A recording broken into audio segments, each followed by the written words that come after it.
દર્શક મિત્રો, હું છું પરમાર અનિશા. તમે જોઈ રહ્યા છો લોક સામના ન્યૂઝ. તો જોઈએ આજના સમાચાર જસદણથી અમારા રિપોર્ટર કરશન બામટા સાથે.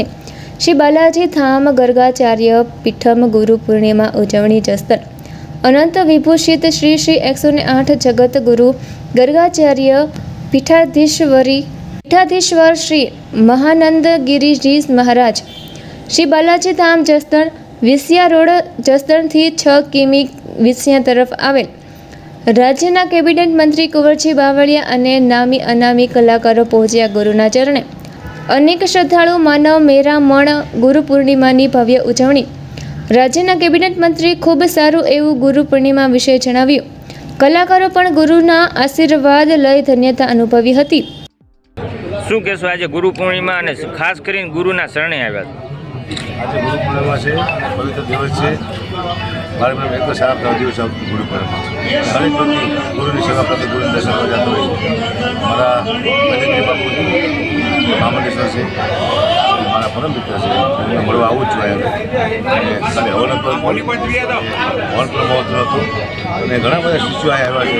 હજારો માણસો આવ્યા વિસંદ્ર આવે બાપુના આશીર્વાદ આપે. મજાના માણસ છે બાપુ, આનંદ આવે છે. આજે કયા પ્રકારનો કાર્યક્રમ છે? રાત્રે આપણે ભજન હતા, અત્યારથી દીક્ષા ઉઠ્યા છે અને શિષ્યો મળવા માટે બાપુ આશીર્વાદ આપો. કાલે તો રાત્રે તૈયાર કાલે ભજન હતા. ગુરુ પૂર્ણિમાનું કેટલું મહત્વ હોય છે? બહુ મોટું મહત્વ હોય છે. ગુરુ એટલે ભગવાનથી આગળ કોઈ કરવામાં આવ્યા છે. ભગવાનથી આગળ કોઈ ગુરુ છે એવું કહેવામાં આવ્યું છે. મા બાપ થી આગળ કોઈ ગુરુને કહેવામાં આવ્યા છે. એટલે ગુરુથી આગળ કોઈ છે નહીં. જો દિલથી માંગે તો ગુરુ રહે. ગુરુમાં આવું છે. આજે પવિત્ર ગુરુ પૂર્ણિમાના દિવસે આજે વહેલી સવારે હું ખાસ કરીને જેમને ખૂબ હૃદયથી ભાવથી જે સંતો મહંતોને મારા ગુરુજીને માનું છું તે પૈકીના સતરંગ જગ્યા, રામજી મંદિર, છાસિયા બાપુ અને શ્રી બાલાજી હનુમાનજી મહારાજની જગ્યા ના સંતોના દર્શન કરીને આજે ગુરુ પૂર્ણિમાના દિવસે હું મારી જાતને પણ ધન્ય માનું છું. ગુરુ પૂર્ણિમાની ભવ્ય ઉજવણી જે રીતે દરેક મંદિરો અને એમના શિષ્યોના માધ્યમથી ગુરુજીનું સંતોનું પૂજા, એની અર્ચના, દર્શન થઈ રહ્યા છે અને જે રીતે ગુરુ તરફથી પણ દરેકને જે રીતે આશીર્વાદ સાંપડી રહ્યા છે એ પ્રમાણે મેં પણ આજે મારા ગુરુજી એમના દર્શન સવારમાં કરીને અહીંયા હું બાલાજી મંદિરે આવ્યો છું.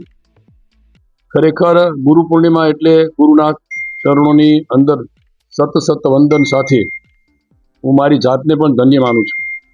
ગુરુ પૂર્ણિમાના દિવસે સૌ કોઈ લોકો ગુરુના આશીર્વાદ લેવા માટે સામાન્ય રીતે જતા હોય છે અને શ્રદ્ધા અને ભાવથી એમને માનતા હોય છે.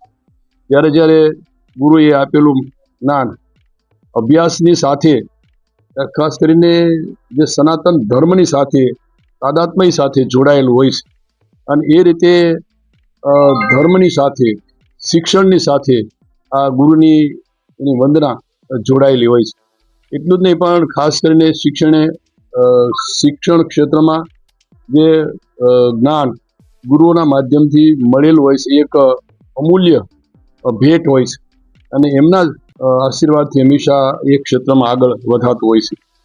એટલું જ નહીં પરંતુ ધર્મગુરુ હોય કે જ્ઞાન આપે છે એ તમામ સંતો મહંતો ગુરુના દિવસે, ગુરુના ચરણોમાં આજના દિવસે યાદ કરીને હું ફરી મારા ગુરુને અને ખાસ કરીને ગુરુ પૂર્ણિમાના દિવસે હું મારા વિસ્તારના અને રાજ્યના સૌ નાગરિકોને પણ હું મારા એમના તરફથી વંદન કરું છું અને શુભેચ્છા પાઠવું છું કે આવતા દિવસમાં રાજ્યની અંદર ખૂબ સુખ શાંતિ અને સમૃદ્ધિ સાથે સૌનું સ્વાસ્થ્ય ખૂબ સારું રહે એવી હું ગુરુને પણ વંદના કરું છું. તો ફરી મળીશું એક નવા સમાચાર સાથે. ત્યાં સુધી જતા રહો લોક સામના.